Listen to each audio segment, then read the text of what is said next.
Setidaknya ada 3 rumah warga di Kelurahan Rapokaling, Kecamatan Talok, Makassar yang alami kerusakan.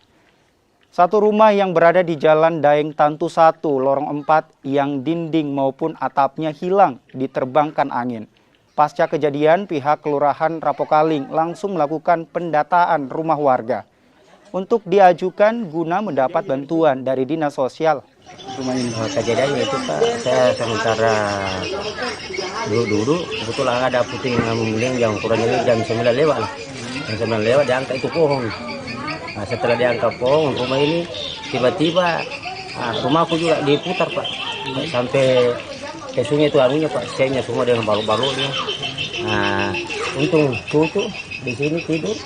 Misalnya, alhamdulillah saya selamatkan Pak dengan menantu saya juga kena kepalanya Pak. Itu angin keras, kena angin keras, baru ada angin kencang, langsung katanya terbang itu esengnya. Karena saya bertanya pada saat itu tadi, dia bilang cuma sekilas info saja Pak, dia bilang begitu. Jadi barangkali demikian itu